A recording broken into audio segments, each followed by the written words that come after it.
Okay, ni Jean Pelot ambassador kuri Pelot Rwanda. Nkuko dukomeza kugenda tubirebera hamwe, tureba uko Global Currency Reset and Redemption Center uko bipanze nuko gahunda zose zimeze. Ni muri kano kanya rero tugarutse tugiye kurebera hano hamwe step zose izivunja n'ivunjishwa ry'amafaranga yacu tugomba kuba twahabwa hano, tukamenya uburyo tugiye kuba twayakoreshamo muri kano kanya.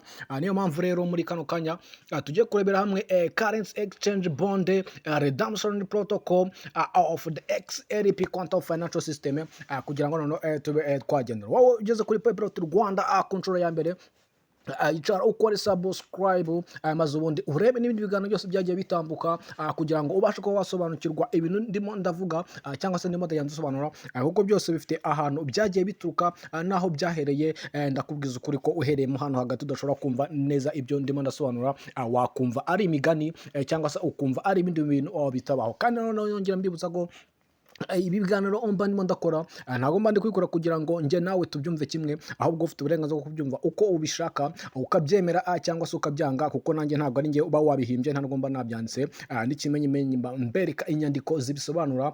Rero niyo mpamvu wowe aho kugira ngo uze uburana ngo show arabeshya, ahubwo wakwicara ukagenda ugakora research yawe, maze ugashaka amakuru yawe anyomoza cyangwa se avuguruza ayo mvuga, wemere nawe kuba wagenda ukayashyira ahagaragara, ukatwereka ko ibyo bintu ntaho bihuriye n'ibyo turimo turavuga, kuko iyi ngiyi ni systeme y'isi yose, ntabwo ari systeme y'umuntu ku giti cye, ni systeme ya buri wese aho akagera agomba kwisangamo. Biliyo zirenga 8 zituye isi zose zigomba kuba zajya muri financial system nshyashya isimbura iyari isanzwe ihari, kugira ngo ibintu byose byagenda neza, twinjira muri financial redemption center ndetse na financial freedom kuri buri muntu wese utuye ino si. Niyo mpamvu rero aho kugira ngo uze uhakane cyangwa se upfobye ibyo ndimo ndavuga, ahubwo byaba byiza wicaye ukagaragaza nawe inyandiko zibivuguruza, maze ubundi tukaba twagendana. Ufite uburenganzira bwo kubyemera, ufite uburenganzira bwo kubyanga, ufite n'uburenganzira bwo gutanga bad feedback cyangwa se good feedback bitewe no kubyumva, maze ubundi ukaba wakurikirana nawe ubwo ubumenyi cyangwa se amakuru yawe akaba yanadufasha cyane mu gihe haba habayemo kwibeshya, mu gihe utangaza amakuru y'ibiho. Hano rero kuri Pelot Rwanda kuri Jean Pelot ambassador, niba uri tare tube twagendana umaze gukora subscribe, noneho dukurikirana uburyo bwa currency exchange cyangwa se ivunja n'ivunjishwa ry'amafaranga mu gihe yose waba uyafite, ari currency wabashije kuba wagura cyangwa se bonds. Iyo tuvuze bonds turimo turavuga ZIM, DINA, ayo mga akaba ari amafaranga agomba gukoreshwa muri no systeme mu buryo bwa US not treasure nkuko namaze kubivuga mu kiganiro kiri hejuru, ariko noneho agiye kuba yabarizwa mu cyo bita redemption protocol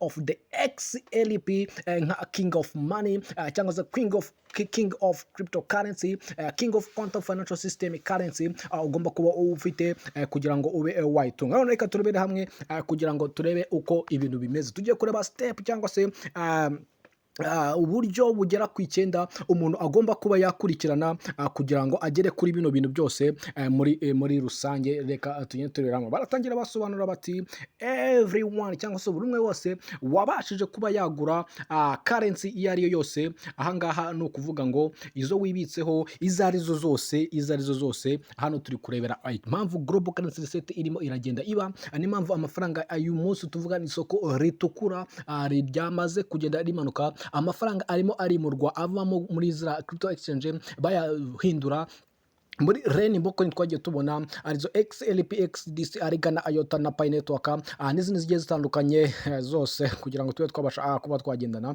Rero niba waraguze coin izarizo zose zibaho ukaba warabashije kugura, reka turebere hamwe icyo bari kubivugaho. Ati niba waramaze kugura foreigners currency cyangwa se amafaranga y'amahanga cyangwa ari yose, ZIM bond zose nkuko twagiye tuzibona from certified dealers cyangwa se ku mucuruzi wemewe n'amategeko, uzakira you will receive email cyangwa se text nyandiko cyangwa se forkone baguhamagare from Wells Fargo cyangwa se kuva muri banke yitwa Wells Fargo, iguhamagara ikubwira ko ugomba kuba wakurikirana amategeko ayangara bigenga kugira ngo amafaranga yawe avuye kuri exchange yari yose yafiteho ajya muri banke yawe. Iyo nimero igomba kuba ari nimero ya 800 izaba iguhamagaye cyangwa se ifite imibare ingana na 800 iguhamagaye to call for your exchange kugira ngo uvunje amafaranga yawe ama crypto yose ufite hariya muri exchange yose ubitsemo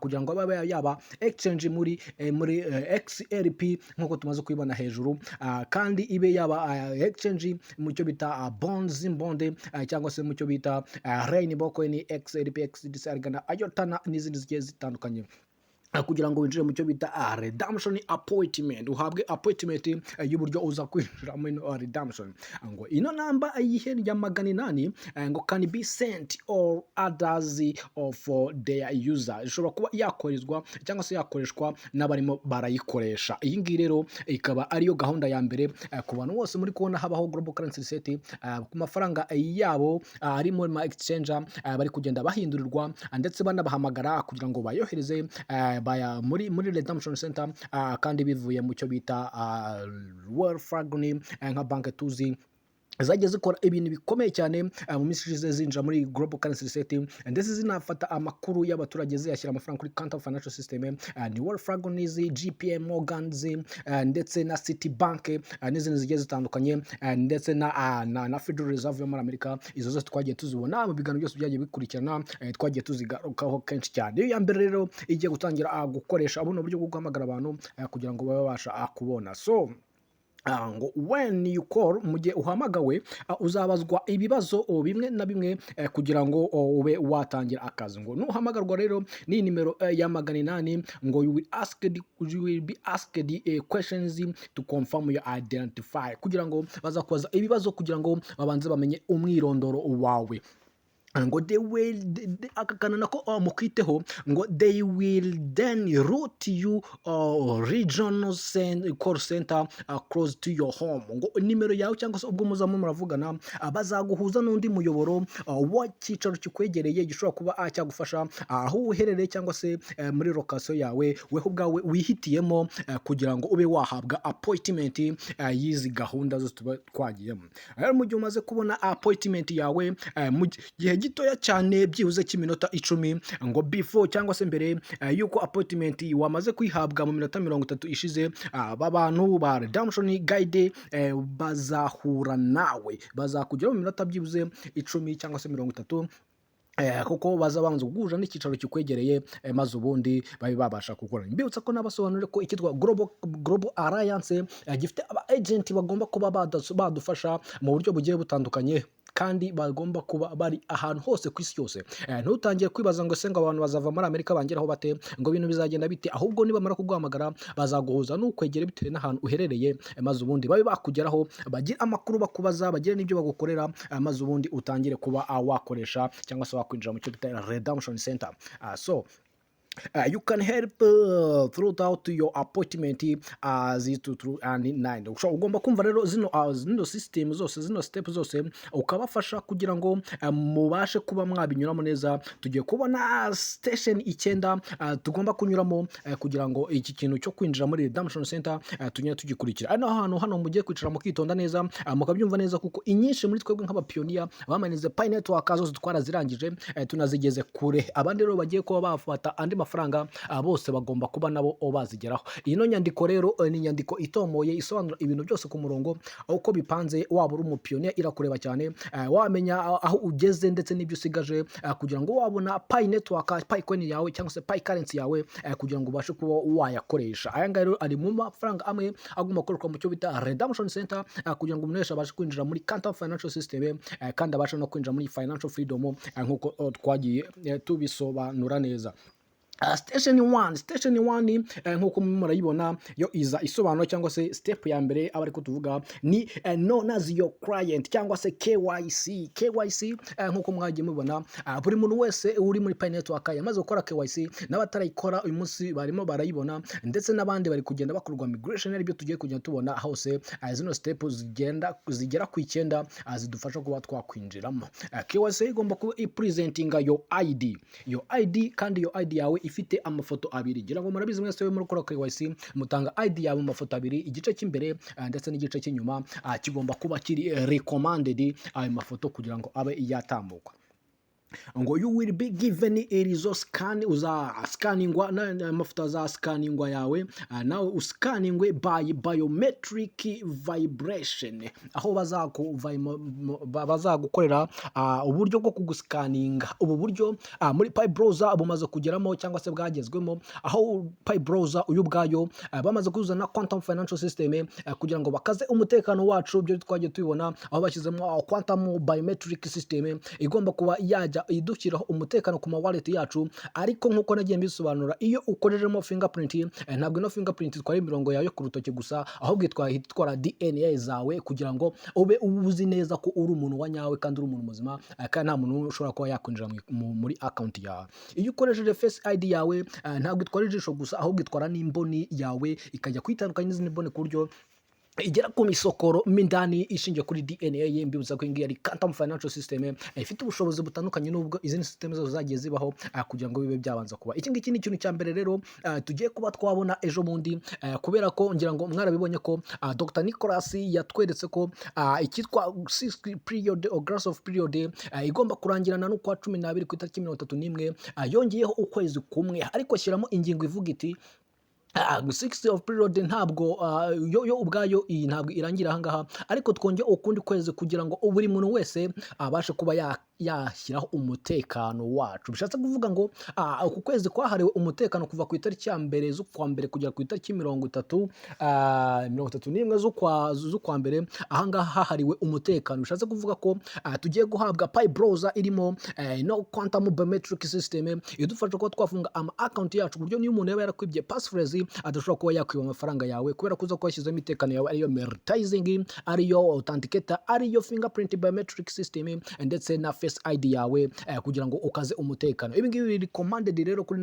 system tugiye kuba twakwinjiramo, aricyo cyiciro tugiye kuba twagira. Tuvuga ngo tugiye kwinjira mu kwezi kwa 11 ko hari umutekano kuri Pi browser zacu kugira ngo buri muntu wese abashe kuba yakwakira icyo bita second immigration, ko team yatangaje ko izaba released soon, maze undi amafaranga akaba yabasha kutugeraho twagiye tumayininga. Ibi ngibi rero ni ibintu bya mbere twamaze gukora kuri KYC, n'ibindi tukaba tugiye kubikora ukwezi kugiye kurikiraho, tukaba tugiye kumara mu minsi cyane dushaka gushyiraho iyo mitekano. Ngira ngo mwese murabyiteguye, aho tuzabazwa icyo bita Wallet Pro idufasha kuba twakwinjira mu isoko, kuko ntabwo bazaduha Pi zacu nta mutekano ama account afite. Ngira ngo mwirwa murira muvuga muti amapayi cyangwa se Pi zacu abatwibye passphrase batumereye nabi cyane. Ibyo ngibyo rero nicyo kintu cya mbere kigomba kuba cyakwitabwaho. ngo if you don't pass your scan you cannot exchange or redeem. Niba udatambutse no KYC yawe ntabwo uzabasha guvunja amafaranga yawe, ntabwo uzabasha kuba wayabikuza. Niyo mpamvu rero ino station ya mbere ari ingenzi cyane kuri wowe uri muri Pi network cyangwa se uri muri kwinjira muri quantum financial system. Ngira ngo murakomeza mugenda amubirebera hamwe. Tujya kuri station ya kabiri. Station ya kabiri rero nayo ikizaba kimaze gukurikira maze gusoza station ya mbere. Station ya kabiri rero ni currency exchange. Station 2 currency exchange yo Zim bond and Zim bond redemption. Ngo niba rero hano you will hand over your currency. Umaze gusinya cyangwa se gukora KYC yamaze kuyitambuka, bazaguha Zim bond cyangwa se amafaranga yawe. Bibutse ko ahangaha mugende mwumva ibiganiro twagiye tuvuga cyane cyane kuri za Odin project, mugende mubireba ibyo biganiro byose biri hasi kuri Pi pilot. Muragenda mubona izino coin cyangwa se ano mafaranga yese. Zim bond ni ifaranga ryo muri Zimbabwe, Iraq dina ni ifaranga dina Iraq ni ryo muri dina. Aho ngakora amafaranga azakoreshwa mu buryo bw'icungu muri redemption yahiswemo ko ariyo bazakoresha. Ayo ngayo rero nitugaruka tujya tuvuga Zim bond mumenye ngo nayo mafaranga ariko atandukanye na izi Rainbow coin, ariko none ari kugendana ashobora kuba yagenda yifashishwa mu buryo bw'ivunjishwa mu bigo bigiye byegeranye. So rero ngo niba ahangaha kugira ngo ube wavunja Zim bond redemption, ngo you will hand over your currency, cyangwa se uzahabwa amafaranga yawe cyangwa se bonds zawe to be verified, zibe zaba verified and counted, cyangwa se abe yabarwa bamenye amafaranga bagomba kuguha. Ngo recommended that you keep pictures of your currency. Umenye ngo kugomba kufite byibuza ifoto y'amafaranga yawe cyangwa se bonds zawe kugira ngo ube wabasha kuba wayabona mu buryo imibare cyangwa se kuba yaba verified. ngo mu gihe icyo ari cyo cyose wahura n'ikibazo cya validating ya mu gihe hajemo ikibazo cyawe cy'uburyo bakubariye amafaranga cyangwa se bayavalidatinze, ugomba kuzaba ufite iyi foto iyagaragaza ko wari uyafite, maze ubundi ukabasha kuba wakemurirwa icyo kibazo in case of questions about the validity. So it is also recommended that you have currency or bond, kandi ugomba kuba nanone ufite zino bondi zigomba kuba ziri separated and accounted, kuba zitandukanywe ziri ku mpapuro zitandukanye, cover sheet and on question about your turnover, zigomba kuba ziriho ibijyanye n'uburyo uba wabonamo amafaranga yawe cyangwa se winjiza amafaranga yawe. Station ya kabiri n'ubundi niyo igikomeza muri the station ya kabiri ngo if you have been given currency of bond, niba wari warahawe aya mafaranga cyangwa se bond, niba wari warahawe, bishatse kuvuga ngo niba wari warahawe, tuvuge urugero Pi Network kuko ibarwa muri zino currency turimo turavuga, niba wari warayihawe cyangwa se warahawe Zim Bond, kuko hari abantu bagiye bahabwa ayo mafaranga Dina na Zim Bonds, niba wari warayahawe ngo you will hand over a notarized and signed gift letter done by whoever given your currency or bonds. Ngo niba wari warahawe ano mafaranga, ugomba kuba none warahawe uburenganzira bw'inyandiko y'impano wakabaye warasinye kugira ngo ube wabona ano mafaranga yawe cyangwa se zino bonds zawe. Ngo if you don't have that letter, niba udafite iyo nyandiko, ngo you cannot exchange those bonds or currency for where given, ntabwo uzabasha ko wavunja no mafaranga yawe wahawe niba utarasinye ino nyandiko. Tugiye kuba twanya turebera hamwe, ubaye utarayihawe birasaba ko ubanza ugasinya ino nyandiko kugira ngo ube wabasha kugira uburenganzira bwo kubikuza n'amafaranga yawe kugira ngo byagenda neza. Iyi ngiyi rero turiho ni station ya kabiri, ariko turanayikomeje, iyo irimo ingingo zigera kuri 3. None reka turebe ibi ngibi uko rimo baravuga. Station ya kabiri none ngo you will also do your actual exchange, ni ukuvuga ngo noneho niba wari warasinye ya mategeko yawe, none uzaba ufite ubushobozi bwo ko wavunja ano amafaranga yawe. Ngo if you have dinner, niba ufite dinner, you will ask them for contract, uzababaza amasezerano mufitanye cyangwa se your special rate, uburyo avunjwamo, ingano cyangwa se agaciro k'uburyo avunjwamo, whichever as higher, uko yaba angana kose, ingano yose uko yaba ingana, you will you have had a dinner specific rate, ugomba kuba ufite uburyo avunjwamo anywhere from hamwe kuva byibuze ku madolari 11 kuri dinner imwe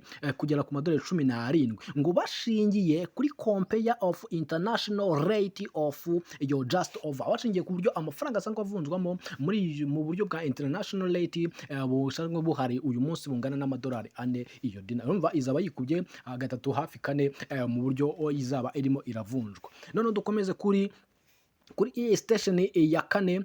Station ya 4 nayo irimo ikintu cy'ingenzi cyane, aho tugomba kuba twakimeza. Ni station ya gatatu. Station ya gatatu ivuga security and protection. Security and protection, ibyo byose ndi gukogera ni ibintu umu agent wawe uzakugeraho akagufasha kubyuzuza kugira ngo ubashe kuba mwamenya uburyo account yawe ya Quantum Financial ibaye created kandi yuzuje ibisabwa. Ino station ya gatatu rero iyo irimo iyo own biometric vibration, no kuvuga ngo ikintu cya mbere uzaba ushyizemo nitumara gutangira gushyiraho umutekano muri account yacu, twebwe tuzaba tugize muri station ya 4 kuri Pi Network, dutangira gushyiraho fingerprint, face ID, monetizing or face ID cyangwa se authenticator ndetse na verification code zijya kuri email yacu kugira ngo twabasha kubihindura. Iyi ngiyi rero nicyo kintu cya mbere kigomba kuba cyakoreshwa. Ugomba kuba wamaze gushyiraho your own biometric vibration is added to your Quantum Financial System access, igomba kuba yashyirwa kuri Quantum access account and Quantum card, aya makarita uzahabwa kuri KFS ya account ndetse n'ikarita yo kuzajya ubikuza aya mafaranga. Station ya 4, ino station ya 4 ndifuza ko tuyumva neza ndetse n'iya 5 uko bikurikirana kugira ngo mubashe kumva neza ibi bintu byose uko bigenda bikorwa. ngira ngo murabibona neza ahangaha kuri no station ya kane, ino station ya kane iri ahangaha tugiye kurebera hamwe yo ubwayo niyo gufungura account ngo you will, ariko se uzifungurira iyo account you will supply password, uzabaha password wifuza kuba wakoresha kuri account yawe, then create your own account access account and card, aho bazagukorera system ya account yawe ya Quantum Financial Access kugira ngo ubashe kwakira amafaranga. Nimusubira mu biganiro nabahaye hasi rero nagiye mbasobanuraho, nababwiye ko muri Global Alliance izaba ifite account izaba deposited amafaranga cyangwa se ingano y'amafaranga yose ugomba kwakira mu gihe cy'imyaka yawe ugomba kuzaba ubayeho, kuko nababwiye ko ino nuze cyangwa se twagaragaje ko cyangwa se twasomye ko muri ziriya nyandiko ko buri muntu wese afite uburambe bw'imyaka 100.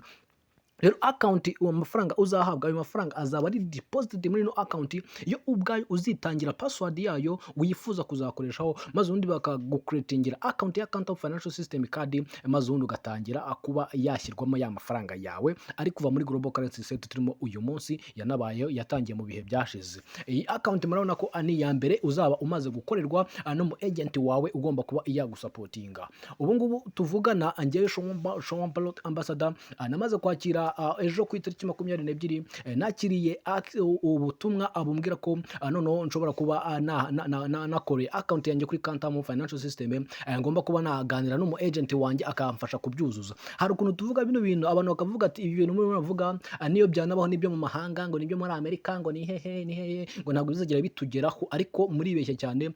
Nkanjye ndi mu Rwanda murabizi neza, ariko ino account ubu ngubu tuvugana deja natangiye no kwa approachinga umu agent wanjye kugira ngo afashe ko yamfungurira no account tugezeho muri kano kanya. Ibyo byose muraza kugenda mubibona ndabibereka mu biganiro birimo ikiganiro kimara tugeze ku musozo. No account rero turaza kujya kuri step ya 5, station 5. Station 5 you will receive Quantum phone and Quantum computer. Byane tuvuga ngo Starlink satellite cyangwa se Elon Musk afite telefone yakoze twa Stella Molopai, nanayisobanura mu kiganiro cyejo bundi muri PNM for Africa, ndetse no kuri Pilot naragisobanura izo telefone, nsobanura ko zira telefone mwibeshye cyane zitazagurwa, ahubwo tuzazihabwa mu cyo bita free energy from SpaceX cyangwa kwa Starlink satellite kwa Elon Musk. 5 station cyangwa se step ya 5 nuko uzahita umaze gukorerwa umaze gufungurirwa ino account igomba kurimo amafaranga yawe izaturuka muri Global Alliance, uzahita utangira kwakira ino distribution. Abantu bagiye bambaza ngo izino telefone zizatangira kuza ryari, byose biraza gutangira muri ano mezi 3 ya mbere muri first quarter, aho dutangira kubona zino telefone ndetse n'izi machine. Ibiganiro twakora kuri PNF Africa by Placide mwagiye mubibona ko twagiye tubigarukaho tubisobanura kenshi cyane. Abantu bibaza igihe izo telefone zizazira ngo showamo n'ibinyoma abirahonga, ariko ndagiye mabwire ko Quantum y'ubwayo mu kwa gatatu izo kubimaze kuba full launched activated on global ku isi yose, aho zino telefone tugomba kuba tumaze kuba twazifata. Rero station ya 5 umu agent wamaze kugeraho ino account yo mumaze kuyifungura, uzabasha kuba wahita wakira ayo Quantum computer and your Quantum phone, probably model Pi of Pi network Tesla Molopai, nkuko twabibonye mu biganiro byabanjije. Mu manuke kuri Pilot hasi murabibona byose biba biriho. Nta kuvuga ngo niba utarakurikiye ibiganiro bya mbere rwose ngiye kukubeshya ase no kukwirariraho ibintu ndi kuvuga bizagucanga. Birasaba ko utera gatabo gaturuka hasi kumva ibiganiro nagiye nsobanura byose bivuga kuri Nesara and Gesara n'umushinga wose wa Pi network kugira ngo bashe kuba wabyumva neza.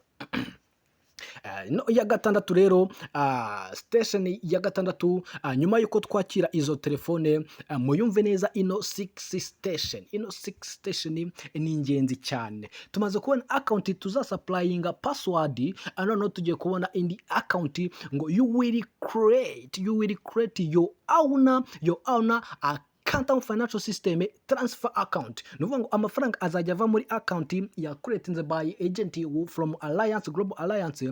Amafaranga no bamare kukubarira amafaranga uzajya wakira ku kwezi, nabyo turaza tubibona mu buryo muzayakiramo. Ayo mafaranga yoherezwa kuri account we wikoreye ku giti cyawe, yoherezwamo ayo mafaranga. Iyo account nta indi ni Stella Network. Stella Network ni account buri muntu wese agomba kwikorera kuva muri billion 8 zituye ku isi zigomba kuba zifite Stella account.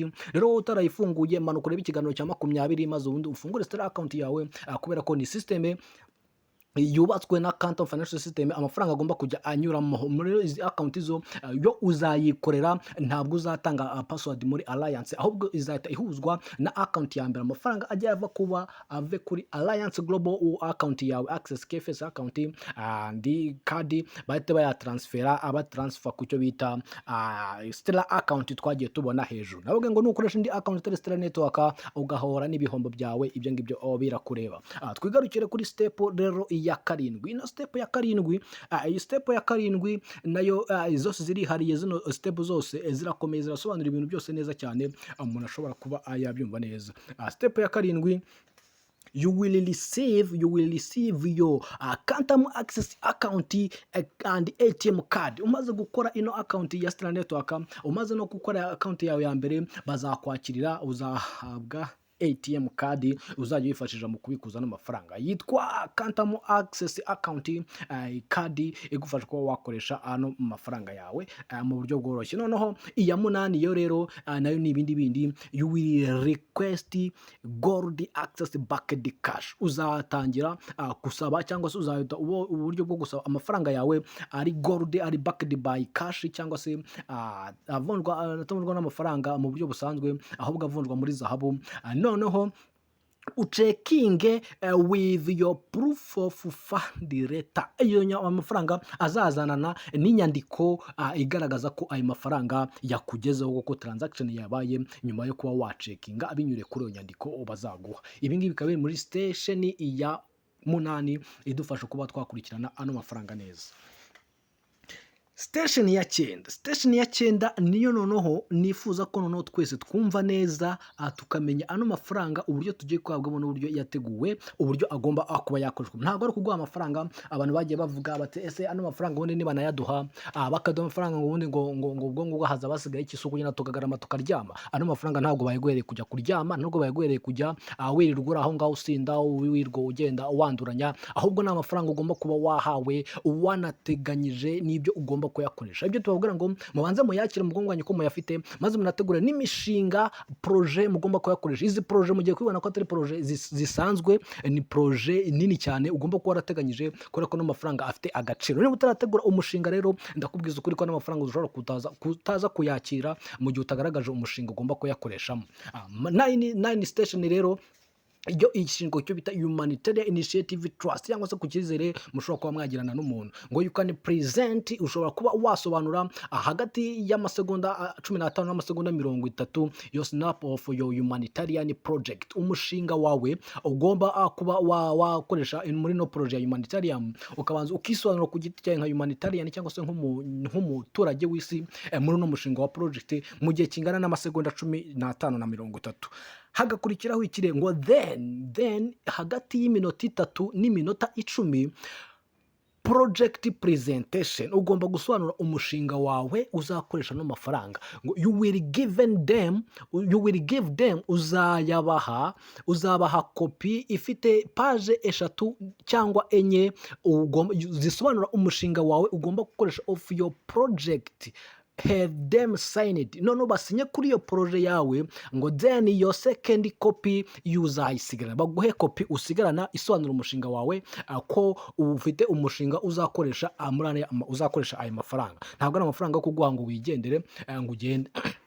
Iyi projet rero numara kuyibagaragariza, umaze kubasobanura umushinga muri page cyangwa se mu mpapuro 3 cyangwa 4 isobanura umushinga uzakoresha ano mafaranga, uzaba ugiye kwinjira mu kindi cyiciro. You will need to tell them how much money you will need for your project. Uzaba ukeneye no kubabwira amafaranga ukeneye mu mushinga wawe kugira ngo ube wawutangira. Ngo the first mu minsi 90 ya mbere utangiye umushinga, harimo including what it will be used for, icyo uzayakoresha gisobanutse neza, uzakoresha ano mafaranga yawe mu gukomvata ayo mafaranga yawe. Rero ngo during your exchange you will be require icyo bita NDA, non-disclosure agreement, kugira ngo ayo mafaranga bayaguhe umaze kubaha inyandiko y'umushinga wawe muri paje 3 kuri 5, bayisinyeho bakagusigira kopi yayo. Abo bantu kugira ngo baguhe amafaranga ubashe kuyavunja, uzakenera icyo bita non-DA disclosure agreement, NDA. Mwese ba pioneer mu mining Pi Network, mujye kuri twa turongo dutatu kuri menu bar, mumanuke kuri mainnet ni ya kabiri, mumanuke kuri checklist mainnet, maze mumanuke mujye kuri nimero ya 6. Nimero ya 6 muyifungure, murasangamo amategeko, waba warasinya n'amategeko cyangwa se utarasinya. NDA na disclosure agreement murayasanga ariyo title yayo. Aya ngaya ni amategeko nagiye ngarukaho kenshi cyane, abantu mwe benshi muyasinya mutabanje no kuyasoma. Ari nayo mpamvu mubona abantu benshi bagenda birirwa bagurisha Pi Network ngo byanditse hehe. Zino tokeni zifite uburyo zigomba gukoreshwamo. Umuntu utazazubahiriza azazamburwa byiteka. Ahagana ntabwo aba ari ibintu by'imikino. Ino Redemption Center nta bintu by'ubutiriganya bigomba kuzamo, nta bintu by'ubuginga bigomba kuzamo. Ni ukuvuga ngo ugomba gukora ibintu bijyanye n'amategeko agomba kugenga ino Redemption Center ndetse na Pi Network. Ngira ngo murabizi neza ko ino 6 of period turimo cyangwa se turimo turasoza yari igizwe n'amezi 6. Amezi 3 ya mbere yari agizwe no kuba umuntu yakora za KYC, agakora checklist yakayuzuza neza, ariko amezi 3 akurikiraho ahura n'iminsi 90. Aya ngaya turimo uyu munsi yari yaragenewe migration, kuba Pi zazakwimuka zikava aha ngaha. Ni muri Quantum Financial System ku isi yose, ntabwo ari muri Pi Network honyine gusa. Ayo mategeko kwa timu yadushyiriyeho ko tugomba gukora, yatwongera period ya KYC kugera mu kwa 11, ukwa 12 kuvuga ko kwahariwe immigration. Ano mpamvu yongereye kugera kuri 200 ku munsi kugira ngo immigration yihute tube twatangira. Ibi ngibi byose ni ibintu birimo biragendana rero mugomba kuba mwamenya neza. Izi NDA na disclosure agreement will normally at least last iminsi 90 agomba kuba yamara abantu barimo baraseninga kugira ngo twinjire muri 2025 ku itariki ya mbere. Abo abantu bose baramaze gusinya aya mategeko, cyane cyane mu mushinga wa Pi Network. Mbibutsa ko Pi Network no mushinga wubatswe kugira ngo ukusanye imbaga irenga billion 8 uwinjira muri cryptocurrency iri kuri Quantum Financial System binyuriye muri business mu bucuruzi. Pi Network ni rimwe mu mafaranga iri muri Rainbow Coin ariko ishinzwe ubucuruzi. Buri faranga rifite icyo rishinzwe. Rainbow Coin zose XDC, Aliga nayo na Pi Network ndetse na XRP ndetse na XLM, buri mafaranga yose afite ikintu ashinzwe. Mu manuke ku biganiro byose nakoze muragenda mubibona. XRP ishinzwe global back payment, transaction payment, cross border payment. XLM ishinzwe peer to peer payment, cross border. Pi Network ishinzwe business, ubucuruzi cyangwa se gutunda ibintu hirya no hino mukoresha Pi Network. Ibyo ngibyo bikazatuma buri muntu wese ahari hose ku isi yose agomba kwisanga yamaze kwinjira muri Quantum Financial System kandi yamaze gusinya NDA na disclosure agreement. Ayo mategeko rero utarayasinya ntabwo ushobora kuba wakwinjiramo. Ano mpamvu mu kwa mbere tuzatangira na mask KYC, aho kwa timu za providing mask KYC ku bandi bantu bose bari hariya batabaye selected muri batch ya mbere cyangwa se mu bantu bagomba kuza muri open mainnet za 15 zateganyijwe. Ariko abandi bose bazahabwa icyitwa mask KYC mu kwa mbere cyangwa se mu kwa kabiri na Dr. Nicholas ko yabiteguye. Noneho babe bakwinjiramo ndetse bahita banasinya zino KYC na NDA na disclosure agreement kugira ngo amafaranga abe yatambuka. Aha ngaha rero nyuma yo kusinya izino NDA NDA disclosure agreement, ayo mategeko mujye muyasoma manze, kuko ushobora no kuyasoma ukatuvuga ngo ngiye ibintu mbese mivamo nta ngo nkibikomeje bitewe n'ibintu usomyemo, ariko harimo ibintu bikomeye cyane. Njye nasinye muri 2022 ayo mategeko narayasomye yose ndayumva neza cyane, na n'uyu munsi ndacyasoma. Na amategeko arimo ibintu ndetse bitanoroshye. Rero wowe wiha gukora checklist yawe ugasigninga nimero ya 6 kugira ngo ibicyatsi ubagera ku mategeko ugahita ukora kuri I accept utabanje gusoma, aho ngaho ufite ikibazo gikomeye cyane, kubera ko niyo mpamvu mwiga kujya kugurisha mutabasha kubyumva neza cyane. Barakomeza dusobanurira bati rero NDA na disclosure agreement reporters recorded and store on your account system, Quantum Financial System yawe. Uruvuga ngo ayo mategeko maze kuyasinya bita bigenda bikihuza na Stellar Network na Pi Network na Quantum Financial System yose, ku buryo umuntu wayasinya muri KYC ya Pi Network atazongera kuza ngo yasinye muri Stellar Network mu gihe arimo arayifungura, ahubwo bita bihuuzwa. Ngira ngo mwarabibonye ko muri Consensus repository zose yashyizemo harimo ko Stellar Network yamaze kuba yahuzwa na Pi Network.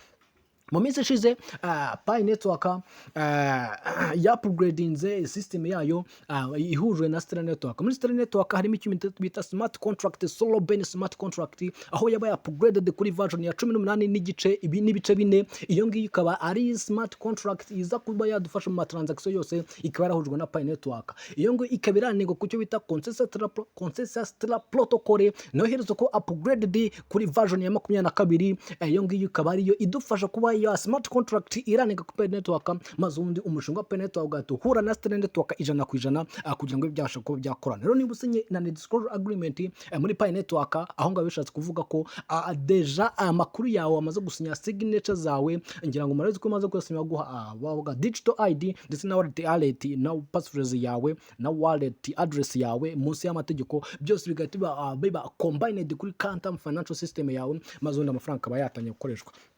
Iyo Stellar Network yaba yapugraded kuri version 22, igahita iduhuzana n'ubushobozi bwa version ya smart contract, solo smart contract ku Pi Network ingana na bice 18 n'ibice 4. Ibyo byose bigahita bihurizwa hamwe, Stellar Network igahita iba ikintu kimwe na Pi Network, byose byamaze guhuzwa. Ejo bundi ngira ngo nimujya muri Pi Browser byose murabisangamo, no kugira ngo amategeko yacu dusinya ahita ahuzwa na kuri Stellar Network account, ibintu byose account ibe ikintu kimwe kiri kuri Quantum financial system. Rero niba wihaye gusinya amategeko yumve neza, barakubwira ngo read NDA non-disclosure agreement careful before you sign it. Mbere yuko uyasoma uyasinya, banza uyasome neza bihagije, unayumve neza, aho utumva neza ubaze.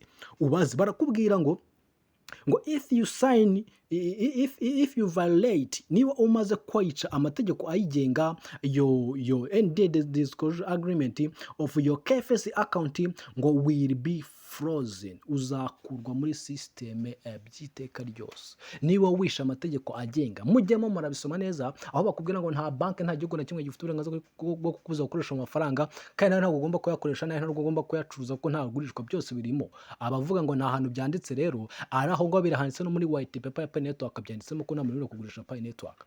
Ukimara kuyigurisha menya ngo account yawe izaba frozen imyaka 100 inarenga, ahubwo nunare nabi burundu by'iteka ryose. Ibi ngiro ni ibintu bamugomba kwitaho neza cyane, kugira ngo mwe mwabasha kuba mwabikurikirana, kugira ngo twabasha kugendana. So none ngewe ejo bundi ku itariki 22 nakiriye access imbwira ngo account yawe ugomba kuba wayaccessingaho kugira ngo mwe mwabikoresha. Hari abantu baba babaza bati ese showamo ubundi amakuru yakora hehe? Ngewe mfite amagroupe menshi cyane mbamo, ugomba kuba wasangamo aya makuru. Mu gihe utayabamo rero ntuzigire ngo uzayabona kuri televiziyo, ntuzigire ngo uzagira iki. Yose ni amafaranga, ni amakuru mba ndimo angeza amakuru mu buryo bwihuse. Emergency broadcast system, za Blix n'izindi zigiye zitandukanye. Ibi byose Baron Trump n'umuhungu wa Donald Trump, ngo nawe amakuru yose anyuzwaho. Emergency broadcast system, President Donald Trump Quantum, iyi ngiyi yose nkuko mubireba, ni groupe nyinshi cyane utarazigezemo, ntabwo ushobora kubabona amakuru ndimo ndavuga, kuko bisaba ngo ukore research yawe, kandi hari utazasanga mu binyamakuru, ahubwo avugirwa kuri Telegram, nkuko navuze ngo Telegram nibanze cyane umuntu agomba kuba yaba afite. White Hat, Mega General ni menshi cyane. Quantum, President Quantum, Donald Trump, Dark Mega, ni menshi cyane. Groupe zose ngewe nazigezemo cyane. Witwa Ivan Trump n'umukobwa wa Donald Trump, aba Robert JF Kennedy, bande bose US John F Kennedy, Deep State, Nesarandi Jesara JF Kennedy, Donald Trump Live. Iyi ngiyo ni ya Donald Trump, n'ubundi ni uyishyira mu makuru ye ku giti cye. Ahangaha hose ugomba kuba urimo kugira ngo ube wabasha kumenya amakuru. Ibitwa US debit clock, byose yose na amakuru aba ari tayari, aho amakuru yose aba yuzuyemo. Igihe cyose mbishakiye amakuru aba hari, ahubwo nuko ntabwo nabivamo guhora mbaha amakuru umunsi ku wundi, ariko ngewe ndi umuntu ufite amakuru yose ku buryo nshaka buri munsi njya makubita n'ibiganiro birenga 5, kako amakuru yo aba yuzuyemo. Ngira ngo murebana ko barimo na message nyinshi cyane ntarasoma, ariko ibi ngibi sibyo nje kubereka. ahubwo nje kubereka abandi bavuga ngo ibyo bintu mushobora amahirwe avuga ngo ni ibintu bitazigera binatugeraho, ngo ni ibintu biri aho ngaho by'ibinyoma n'iki n'iki, ahubwo ni ukubeshya. Hano mfite icyo bita Quantum Financial System, aho yanyakiriye ku itariki 22 ubwo n'ejo hashize, aho yaje imbwira ati Showam, congratulations, you have just again access to your Quantum Financial System yawe, kugira ngo ube wabasha kuba wabona amafaranga yawe. Ngo kubera imibare y'abantu benshi cyane tuba dufite ngo kuri channel yacu kugira ngo binjire, twahisemo kuba twakorohereza kugira ngo ubashe kuba wakwinjira cyangwa se wahabwa access kuri Quantum Financial System yawe account, ngo and immediately withdraw, kuba wahita ubikuza amafaranga yawe from your offering customer service technical wingana amasaha 28 mu cyumweru kimwe mu cyumweru, ko ufite support y'ubufasha nicyo bita Quantum Agents, Financial Quantum Agency, bihuse kandi byoroheje mu buryo bwo kumvikana, kugira ngo babe babasha ko active your agent available to guide you through the process, binyuriye ukuntu ushobora kwa accessing account yawe binyuriye muri gahunda yose.